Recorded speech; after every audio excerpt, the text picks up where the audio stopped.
This video is dedicated to Max, one of the greatest guys I know. For those of you who actually got this video randomly recommended to you and you don't know who we are, Max is a good friend of ours. He played a big role in our friend group and his house was the main spot to get away to when we wanted to forget it all. I'll try not to talk about him in the past tense too much because he's not dead, he's just going away to another state. However, moving away from your hometown can be a big deal no matter what way you untangle the story, so I had to pay my respects to the legend himself. A funny little detail about Max that you might not know is that he's actually a vegetarian. It might not seem like much, and to us we always like to joke around and tease him about it, but that was just one of the many things about Max that made him different from us all. He stood out, not like a sore thumb, but like a shining light. I was never really sure if Max became vegetarian because of the health benefits or because he loved animals. However, I remember asking him about that very question, and he told me that both of those benefits are good enough. His answers were always kind of vague, and he always had you guessing what he really thought, which was commendable. One thing you would never catch Max in the act of: complaining. Max is the master stoic. Even in the midst of leaving California to live in an entirely different state, he didn't complain. He didn't blame his circumstance on anything other than himself, and even if he did, you wouldn't know. Max was just the type of guy to go out and do things with, to enjoy food with, to appreciate things with, because you knew he'd take it all in, no matter what, no matter how it made him feel. Aside from his stoicism, he had a real, spontaneous attitude. Max was always conducting new trips and places for us to enjoy.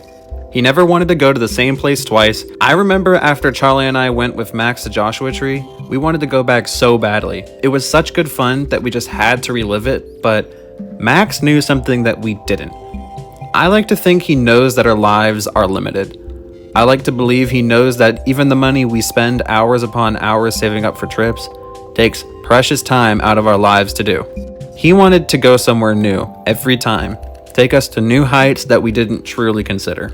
I know it wasn't Max's idea that we all plan a trip to Florida specifically, but if it wasn't for him, I feel like we would have never even thought about taking the boys on a plane. Not this early in our lives, at least. I won't forget the sheer amount of planning and insight Max took on that trip either, and if it wasn't for him, we wouldn't have even afforded Florida yet. Max always had money saved up. If someone was going to pay the bill at a restaurant so everyone could Venmo one guy, that guy was Max. If someone was going to rent us an Airbnb for a vacation, that guy was Max. If someone was going to buy all the plane tickets so we could be on the same flight and not complicate things, you already know which guy that was. Max was just that prepared. And prepared he was. If I had to think back on which birthdays were the most memorable out of our friend group, I don't think I would be alone in saying that most of those birthdays were Max's. He always came prepared with snacks, games, and activities that he would create for us. Sure, I've made the occasional Kahoot before, but Max is always the one that starts the flame. He made us a Jeopardy when half of us didn't even know you could do that. He made us a Google Slide where we all got awarded a trophy based off of our positive personality traits.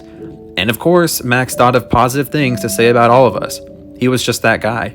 He even had trophies ready for the people who didn't show up. One of my personal favorite activities that Max made, though, was the Halloween scavenger hunt. I don't know what it was about it, but that was one of the most fun things that I look back on when I remember all the things that Max has done for us. He could have just given us candy and chips in a basket and called it a day, but he went above and beyond for us. And when it comes to memories at Max's house, I still can't believe I may never step foot in there again. The pictures, the videos, it says it all, and yet still not enough.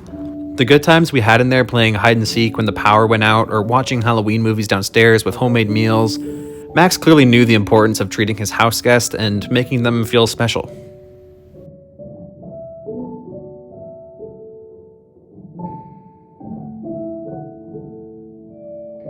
I really could go on forever about different stories and memories I have within that house, but none of those memories would have even happened if it weren't for Max, so I'm sure wherever he goes, he'll make just as many memories elsewhere. Thanks to Max, I look to the future with optimism and a smile. I, along with all my friends, look forward to seeing you again, Max. knowing good times are ahead. Don't ever change who you are for anyone, and as far as I'm concerned, you're still one of the boys. Thank you.